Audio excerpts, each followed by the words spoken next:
সবাইকে স্বাগত জানাচ্ছি পাস করি অ্যান্টিবায়োটিকে। তো আমরা আজকে পুরো বায়োলজি সেকেন্ড পেপারের একটা অধ্যায়, বায়োলজি দ্বিতীয় পত্রে একটা অধ্যায় আছে, নাম হচ্ছে পরিপাক ও শোষণ। পরিপাক কি আর শোষণ কি এটা তো আমরা মোটামুটি সবাই জানি। হজম, পরিপাক বাংলা কথায়, আর শোষণ হচ্ছে ওই হজম করার পরে খাদ্যের যে সারটা আছে শরীর থেকে শুষে নেয়, ওটা হচ্ছে তোমার শোষণ। তো মানুষের পরিপাক শুরু হয় কই থেকে? পুরুষ পরিপাক মুখের মধ্যে থেকেই শুরু হয়ে যায়, যে খাদ্য যখন তুমি মুখের মধ্যে নিতেছো ওই জায়গা থেকে পরিপাক শুরু। তো মুখের মধ্যে 3 জোড়া লালা গ্রন্থি থাকে, 3 জোড়া লালা গ্রন্থি থাকে। এই দেখো তোমার 3 জোড়া লালা গ্রন্থি আছে মুখের মধ্যে। তো প্যারোডিড গ্রন্থি থাকে কানের নিচে, মানে এই যে ভিতরে থাকে প্যারোডিড গ্রন্থি, এটা হচ্ছে সবচেয়ে বড়। প্যারোডিড গ্রন্থি হচ্ছে সবচেয়ে বড়, বৃহত্তম গ্রন্থি। আর নালী হচ্ছে স্টেনসেন্স ডাক্ট থাকে, মানে এখানে নালীর মতো থাকে যেখান থেকে ঢুকে, যেখান থেকে বের হয়। আরেকটা হচ্ছে সাব ম্যান্ডিবুলার। ম্যান্ডিবুল আসলে কোনটা? ম্যান্ডিবুল তোমার হচ্ছে চোয়াল, ঠিক আছে? চোয়ালের নিচে যেটা থাকে এটা হচ্ছে সাব ম্যান্ডিবুলার। তো এই যে বড় কানের পাশে যেটা থাকে সেটা হচ্ছে প্যারোডিড, আর এই যে চোয়ালের নিচে হচ্ছে তোমার ম্যান্ডিবুলার, এটা হচ্ছে কি প্যারোডিড। প্যারোডিড। আর এটা হচ্ছে তোমার প্যারোটিড, আর এটা হচ্ছে তোমার সাবম্যান্ডিবুলার। সাবম্যান্ডিবুলার। আরেকটা আছে, এটা হচ্ছে সাবলিঙ্গুয়াল, এটা থাকে জিহ্বার নিচে। জিহ্বার নিচে দেখো এই যে তোমার এই যে জিহ্বা, জিহ্বার নিচে যেটা, এটা হচ্ছে তোমার সাবলিঙ্গুয়াল। সাবলিঙ্গুয়াল। তো কোন কোন জায়গাতে লালা নির্গত হয়? 3টা লালা গ্রন্থি থাকে। 3টার নাম কি কি? প্যারোটিড গ্রন্থি, তারপর হচ্ছে তোমার সাবলিঙ্গুয়াল গ্রন্থি, আর হচ্ছে সাবম্যান্ডিবুলার গ্রন্থি। এই 3টা থেকে তোমার এনজাইম নিঃসৃত হয়। এনজাইম হচ্ছে তোমার খাদ্যের পরিপাকে সাহায্য করে। তো লালায় টায়ালিন নামক এনজাইম থাকে। টায়ালিন, টায়ালিন এটা খুব ইম্পর্টেন্ট। লালায় কোন ধরনের এনজাইম থাকে? টায়ালিন। টায়ালিন। এই টায়ালিন কি করে? টায়ালিন হচ্ছে স্যালাইভারি একটা এনজাইম, হচ্ছে শর্করা ভাঙে। শর্করা মানে স্টার্চ রে ভাঙে। তাহলে স্টার্চ ভাঙে কে? স্টার্চ ভাঙে হচ্ছে তোমার টায়ালিন। টায়ালিন স্টার্চ আক্রমণ করে স্টার্চ ভাঙা দেয়। স্টার্চ ভাঙলে কি তৈরি হয়? গ্লুকোজ তৈরি হয়। মল্টেজ, এটা হচ্ছে লাইসোজাইম, জীবাণু ধ্বংস করে। তো লালা কোন কোন জায়গা থেকে নির্গত হয়? মুখের 3টা লালা গ্রন্থি আছে, একটা হচ্ছে প্যারোটিড, আরেকটা হচ্ছে তোমার সাবম্যান্ডিবুলার, একটা সাবলিঙ্গুয়াল। এগুলো থেকে কি কি নির্গত হয়? টায়ালিন। টায়ালিন হচ্ছে তোমার শর্করা ভাঙে। এখানে আমিষ ভাঙতে ওরা পারে না, শুধুমাত্র শর্করা ভাঙে, স্টার্চ ভাঙে ওরা। তারপর হচ্ছে পাকস্থলীতে পরিপাক। এই মুখের মধ্যে হালকা পরিপাক হয়ে মানে স্টার্চটা ভাঙাও চলে যায় কোথায়? পাকস্থলীতে। পাকস্থলীতে কি কি থাকে? পাকস্থলীতে গ্যাস্ট্রিক রস থাকে। গ্যাস্ট্রিক রস। তো গ্যাস্ট্রিক রসের মধ্যে কি কি থাকে? হাইড্রোক্লোরিক অ্যাসিড, খুবই তীব্র মাত্রা হাইড্রোক্লোরিক অ্যাসিড থাকে পাকস্থলীর মধ্যে। তুমি যদি জীবিত মানুষের পাকস্থলীতে হাত দাও, তোমার হাত ঝলসে যাবে, মানে পুড়ে যাবে, কারণ উচ্চ মাত্রার HCl থাকে। কোশ্চেন হতে পারে, তাহলে পাকস্থলীর যে ভিতরে তো মাংস আছে, চামড়া আছে, ওগুলো কেন জ্বলে না? ওই পাকস্থলীর গায়ে তোমার এক ধরনের কোষ থাকে, ঠিক আছে? ওই কোষের কারণে তোমার হচ্ছে HCl এর কারণে পাকস্থলীর গায়ে কিছু হয় না, কিন্তু খাদ্যের মধ্যে গেলে তোমার সবকিছু বিশুদ্ধ হয়ে যায় আর কি। আর পেপসিন, পেপসিন নামক হরমোন থাকে। পেপসিন করে কি? টায়ালিন কি করছিল? স্টার্চ ভাঙছিল। পেপসিন ভাঙে হচ্ছে আমিষ বা প্রোটিন। পেপসিন কি করে? প্রোটিন ভাঙে। পেপসিন প্রোটিন ভাঙে। পেপসিন ভাঙে প্রোটিন, আর হচ্ছে টায়ালিন ভাঙছিল স্টার্চ। মনে রাখবা, বারবার বলতেছি। তারপরে তোমার কোষ থাকে, প্যারাইটাল কোষ থাকে। প্যারাইটাল কোষ, অক্সিজেন্টিক সেল। প্যারাইটাল কোষ তোমার HCl ক্ষরণ করে, ঠিক আছে? আর জাইগোমেটিক সেল হচ্ছে পেপসিনোজেন, পেপসিন ক্ষরণ করে। আর মিউকাস সেল হচ্ছে প্রাচীর রক্ষা। এই মিউকাস সেলের কারণে এই HCl এর যেই তোমার HCl এর যেই তীব্রতা, এটা যে পাকস্থলীর প্রাচীরটা রক্ষা পায় কার কারণে? এই মিউকাস সেলের কারণে, ঠিক আছে? তারপর হচ্ছে এর মধ্যে কি কি রোগ হইতে পারে? Gastritis, peptic ulcer. ব্যাপারটা বুঝছো? Breakdown of protein. স্টোম্যাকের মধ্যে প্রোটিন কেমনে ভাঙে? পেপসিনোজেন। পেপসিনোজেন থাকে, HCl থাকে, এ থেকে পেপটাইড আলাদা হয়ে যায়। আর তোমার পেপটাইড আলাদা হলে থাকে কি? পেপসিন। পেপসিনোজেন থেকে পেপটাইড আলাদা হয়, থাকে হচ্ছে তোমার পেপসিন। পেপসিনে ডায়েটারি প্রোটিন, তুমি যে আমিষটা খাইছো ওইটার ভাইঙা ডাইজেস্টেড প্রোটিন। ডাইজেস্টেড প্রোটিন কি? অ্যামাইনো অ্যাসিড তৈরি করে দেয়, মানে ভাইঙা ছোট ছোট করে অ্যামাইনো অ্যাসিড তৈরি করে দেয়। তারপরে আসে তোমার যকৃত। যকৃত হচ্ছে মানে দেহের সবচেয়ে বড় গ্রন্থি বলা হয়। এটার কোশ্চেনটা মেডিকেলেও আসে, ঠিক আছে? এটা বারবার শত শত অনেক পরীক্ষায় আসছে যে দেহের সবচেয়ে বড় গ্রন্থি কোনটা? এটা হচ্ছে তোমার যকৃত বা লিভার। ইংলিশে বলে লিভার, বাংলায় বলে যকৃত, আমরা বলি কলিজা। তো পিত্তরস তৈরি করার কাজ হচ্ছে তোমার পিত্তরস তৈরি করা। আর তোমার হচ্ছে vitamin A, D, E, K, বি12 ও আয়রন। এটা কে করে? এ হচ্ছে যকৃত এগুলারে নোয়া নিজের মধ্যে ধরে রাখে, মানে সঞ্চয় করে। সঞ্চয় করে কি কি? Vitamin A, D, E, K, বি12 আর হচ্ছে তোমার আয়রন। আর রক্ত, এর মধ্যে রক্ত আসে। দেখো আমরা সবাই জানি ছোটবেলা থেকে যে ভেইন মানে কি? ভেইন মানে হচ্ছে হলো তোমার ধমনী, আর আর্টারি মানে হচ্ছে তোমার হেপাটিক ভেইন, হেপাটিক আর্টারি।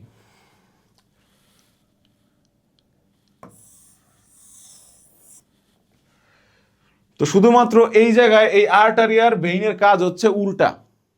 তো আমরা ছোটবেলা থেকে যে পড়ে আসছি না, তোমার হৃৎপিণ্ডে যেরকম যে আর্টারি আর ভেইন যে কাজটা করে, যে একজন বিশুদ্ধ রক্ত নিয়ে আসে, দূষিত রক্ত নিয়ে আসে, মানে কার্বন ডাইঅক্সাইড সমৃদ্ধ, আরেকজন হচ্ছে তোমার যে ফুসফুসের মধ্যে একজন কার্বন ডাইঅক্সাইড রক্ত নিয়ে আসে, আর একটা হচ্ছে অক্সিজেন সমৃদ্ধ রক্ত নিয়ে বের হয়ে যায়, এরকম হয় না? তো এইখানে যেটা হয়, এইখানে ব্যাপারটা ঘটে উল্টা। এখানে ব্যাপারটা করে উল্টা, আর্টারি আর ভেইনের কাজ যকৃতের মধ্যে উল্টা। তো কেউ কখনো যদি কি কোশ্চেন আসতে পারে এরকম যে এই আর্টারি আর ভেইন নিয়ে, তখন তোমার বুঝতে হবে যে যেহেতু যকৃত নিয়ে কোশ্চেন আসছে, তার মানে এটা হবে উল্টা।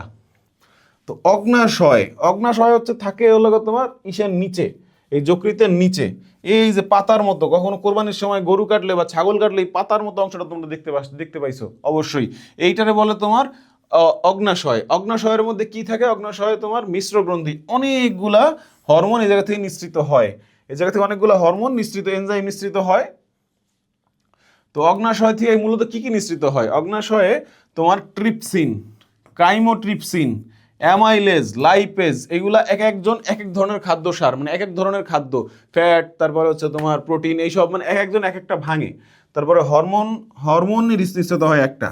এখন এই হরমোন কোন জায়গা থেকে নিঃসৃত হয়? এই অগ্নাশয়ের মধ্যে এক ধরনের কোষ আছে, মানে এক ধরনের গ্রন্থি আছে, ওটার নাম হচ্ছে হলো তোমার আইলেটস অফ ল্যাঙ্গারহ্যান্স। এটাকে বলে কি? Islets of Langerhans. Islets of ল্যাঙ্গারহ্যান্সে আলফা, বিটা, ডেল্টা আর পিপি রকমের সেল থাকে। আলফা সেল থেকে গ্লুকাগন হরমোন নিঃসৃত হয়, বিটা সেল থেকে ইনসুলিন নিঃসৃত হয়, ডেল্টা সেল থেকে সোমাটোস্ট্যাটিন সেল নিঃসৃত হয়, হরমোন নিঃসৃত হয়। তো তোমাদের জন্য ইম্পর্টেন্ট হচ্ছে বিটা সেল। বিটা সেল থেকে কি? ইনসুলিন নিঃসৃত হয়, ইনসুলিন, যেটার কর্মক্ষমতা কমে গেলে বা এটা যদি কম নিঃসৃত হয় তাহলে তোমার কি হয়? ডায়াবেটিস। তো ইনসুলিন কি করে? ইনসুলিন হচ্ছে তোমার রক্তে সুগারের মাত্রা নিয়ন্ত্রণ করে, সুগার কতটুকু তোমার রক্তে থাকে মাত্রা নিয়ন্ত্রণ করে। যখন ইনসুলিন কম খরিত হয় তখন ওইটা অনিয়ন্ত্রিত হয়ে পড়ে, তখন ডায়াবেটিস হয়। আবার এটা যদি একদম নাই হয় তখন তোমার হচ্ছে বাইরে থেকে নেওয়া লাগে। ইনসুলিন ডায়াবেটিস রোগীদের, টাইপ 1 ডায়াবেটিস যাদের, তাদেরকে ইনসুলিন নিতে হয় বাইরে থেকে, একদমই ইনসুলিন তৈরি হয় না পেটের মধ্যে, মানে আইলেটস অফ ল্যাঙ্গারহ্যান্স থেকে। তারপর আসে কি? পরিপাকটা হয় কোথায়? ওই জায়গায় তো এতক্ষণ তো ভাঙলো খাবার, এখন তো ওই যে ভাঙার পরে যখন এটা সরল খাদ্য তৈরি হয়ে গেছে, ওইটা তোমার শরীরের মধ্যে টাইনে নিতে হবে। তো টাইনে নেওয়ার কাজটা করে হচ্ছে তোমার ক্ষুদ্রান্ত। ক্ষুদ্রান্ত্র ক্ষুদ্রান্ত্র হচ্ছে তোমার বৃহদন্ত্র, ক্ষুদ্রান্ত্র যন্ত্র আছে, বৃহদন্ত্র অনেক মোটা কিন্তু খাটো, এইরকম একটা দেখতে হয়। আর ক্ষুদ্রান্ত হচ্ছে ছোট ছোট ছোট ছোট, অনেক পেঁচানো। ঠিক আছে? মানুষের দেহের ক্ষুদ্রান্তের দৈর্ঘ্য অনেক বড় হইতে পারে, ঠিক আছে, কয়েকটা মানুষের সমান হয়, নিজের দৈর্ঘ্যের থেকে কয়েক গুণ বড় থাকে, ক্ষুদ্রান্ত অনেক পেঁচানো থাকে আর কি। তো এটা 3 অংশে বিভক্ত, ডিওডেনাম, জেজুনাম, ইলিয়াম। ক্ষুদ্রান্ত্র 3টি অংশে বিভক্ত। কি কি? ডিওডেনাম, জেজুনাম, ইলিয়াম, 3টি অংশে বিভক্ত হচ্ছে ক্ষুদ্রান্ত্র। এর মধ্যে কি? কাইম, পাকস্থলীর অর্ধ পরিপাক করা খাদ্য, কাইল ক্ষুদ্রান্ত্রে ক্ষারীয় খাদ্যমণ্ড, ভিলি হচ্ছে শোষণের সহায়ক, ওই ক্ষুদ্রান্ত্রের মধ্যে ভিলি থাকে, আর ল্যাকটিয়াল হচ্ছে স্নেহ শোষণ করে। ঠিক আছে? এখানে কয়েক ধরনের এনজাইম মিশ্রিত হয়, এন্টারোকাইনেস, ট্রিপসিনোজেন, ট্রিপসিন, এরেপসিন, পেপটাইড আর অ্যামাইনো অ্যাসিড। এটা হচ্ছে হলো তোমার অ্যামাইনো অ্যাসিড হচ্ছে সরল আমিষ, মানে তোমার প্রোটিন ভাঙার পরে অ্যামাইনো অ্যাসিড তৈরি হয়। তো এনজাইমের কাজগুলো, লাইপেজ এনজাইম কি করে? লাইপেজ হচ্ছে তোমার ফ্যাট ভাঙে, ফ্যাট ভাঙা ফ্যাটি অ্যাসিড আর হচ্ছে গ্লিসারল তৈরি করে। ফ্যাটি অ্যাসিড আমাদের দেহ শোষণ করতে পারে কিন্তু ফ্যাট শোষণ করতে পারে না, যেমন হচ্ছে তোমার আমিষ পারে না কিন্তু অ্যামাইনো অ্যাসিডে ও শোষণ করে নিতে পারে। এখান দেখা যাচ্ছে কয়েকটা এনজাইমের কথা, এটাই অনেক ইম্পর্টেন্ট। নৈর্ব্যক্তিক আসে পরীক্ষার সময় যে কোন এনজাইম কি কি ভাঙে। টায়ালিন কোথায় নির্গত হয়েছিল? মুখের মধ্যে, মানে লালার সাথে টায়ালিন ছিল। টায়ালিন কি করে? স্টার্চ ভাঙে, স্টার্চরে ভাঙা মাল্টোজে পরিণত করে। অ্যামাইলেজ কি করে? অ্যামাইলেজ ও স্টার্চরে ভাঙে, স্টার্চ ভাঙা মাল্টোজে রূপান্তরিত করে। আর মল্টেজ এনজাইম মাল্টোজরে ভাঙা গ্লুকোজ, সরল ফর্ম, ঠিক আছে, গ্লুকোজ তৈরি করে। আর সুক্রোজ হচ্ছে সুক্রোজ ভাঙা গ্লুকোজ আর ফ্রুক্টোজ তৈরি করে। আর ল্যাকটেজ হচ্ছে গ্লুকোজ রে ভাঙা গ্যালাক্টেজ তৈরি করে। এটা হচ্ছে পুরোটা স্টার্চের চার্ট। স্টার্চে কোন স্টার্চ ভাঙার জন্য কোন কোন এনজাইম কাজ করে, স্টার্চ, তারপর হচ্ছে ম্যালটোজ, সুক্রোজ, এগুলো সবই কিন্তু শর্করা জাতীয়। এরপর আসে কি তোমার প্রোটিন। প্রোটিন ভাঙতে কি কে কাজ করে? পেপসিন। পেপসিন কি করে? পেপসিন প্রোটিনের ভাঙা পেপটাইড তৈরি করে। ট্রিপসিন করে পেপটাইডের ভাঙা ক্ষুদ্র পেপটাইড বানায়। আবার কাইমোট্রিপসিন প্রোটিন ভাঙা পেপটাইড তৈরি করে। আর কার্বক্সি পেপটাইডেজ যেটা পেপটাইড ভাঙা অ্যামিনো অ্যাসিড। তাহলে প্রথমে ছিল কি? প্রোটিন, হয়ে গেল অ্যামিনো অ্যাসিড। এই জন্য কয়টা হরমোন কাজ করছে, এনজাইম কাজ করছে? 4 ধরনের এনজাইম কাজ করছে। দেখে প্রচুর নৈমিত্তিক আসে, এটা কিন্তু মুখস্থ রাখা লাগবে যে প্রোটিনের জন্য 4 ধরনের এনজাইম লাগে, আর স্টার্চের জন্য আছে কয় ধরনের? 1 2 3 4 5 ধরনের এনজাইম, ঠিক আছে? তো স্টার্চ ভাঙলে কি তৈরি হয় শেষে যায়? গ্লুকোজ আর গ্যালাক্টোজ। আর তোমার হচ্ছে প্রোটিন ভাঙলে শেষে তৈরি হয় অ্যামিনো অ্যাসিড। আর তোমার ফ্যাট ভাঙে হচ্ছে লাইপেজের কারণে। এরপরে আসি আরেকটা ছোট কিন্তু ইম্পর্টেন্ট অংশ, আমাদের দাঁত। জানি 32টা দাঁত আছে, বলে না থাপ্পড় দিয়ে 32টা দাঁত ফালাই দেবো, ঠিক আছে? তো মুখস্থ তো করছি 32টা দাঁত থাকে। 32টা দাঁতরে আমরা কিভাবে ভাগ করি? জীবনের সব সময় তো তোমার 32টা দাঁত ছিল না। তোমার যখন জন্ম হয়েছে তোমার ছোট ছোট দাঁত উঠছে, ওগুলো হচ্ছে তোমার পড়ে গেছে, পড়ে তারপরে আবার নতুন দাঁত উঠছে। তো আস্তে আস্তে একটা সময় মানুষের আক্কেল দাঁত ওঠে সবার লাস্টে, যখন বুদ্ধি হয় তখন আক্কেল দাঁত উঠে। তো দন্ত একটা সংকেত আছে কার কয়টা দাঁত এইটা নিয়ে, ঠিক আছে? এই যে আইরে বলে তোমার ইনসিসর,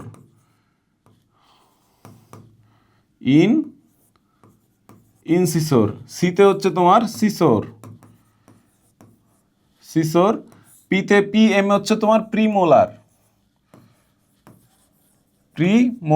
আর এম এ হচ্ছে তোমার মোলার। তো এগুলোর বাংলা নামও আছে। তোমার ইনসিসর হচ্ছে হলো তোমার, এই মোলার হচ্ছে তোমার ছেদন দাঁত, একটা হচ্ছে তোমার চাবানোর জন্য চর্বণ দাঁত, এগুলো হচ্ছে তোমার চাবায়। আর এই যে সিসর আর ইনসিসর, একটা হলো কর্তন কাটে হচ্ছে হলো তোমার ইনসিসর হচ্ছে কাটে, আর ছেড়ে হচ্ছে সিসর, মানে ছেদন দাঁত হচ্ছে সিসর। আর এগুলো হচ্ছে তোমার চাবানোর জন্য পেশন দাঁত, এগুলো তোমার খাদ্যটাকে পেশে। তুমি প্রথমে কি করো খাওয়ার সময়? ধরো গরুর মাংস একটা কামড় দিলা বা ছাগলের মাংস একটা কামড় দিলা, প্রথমে কি তুমি ছিড়বা না? ছেড়ার জন্য ছেদন দাঁত সিসর, মানে এই জায়গার দাঁতগুলা দিয়া, মানে এই দাঁতগুলা দিয়া তুমি হচ্ছে ছিড়বা খাদ্যটা। তারপরে তোমার হচ্ছে এটা দিয়ে, এর সামনের দাঁত খুব কম ইউজ করি আমরা, নর্মালি ইউজ করি না, কিন্তু হয় এগুলো দিয়ে কাটে।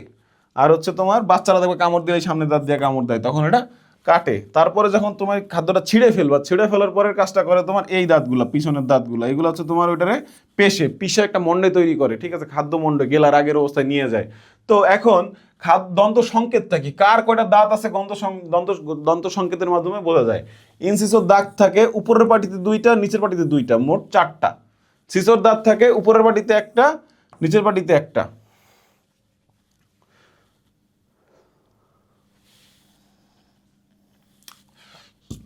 সরি, তোমার হচ্ছে ইনসিসর দাঁত থাকে উপরের পাটিতে 2টা, নিচের পাটিতে এক পাশে 2টা, এক পাশে 2টা, 6টা।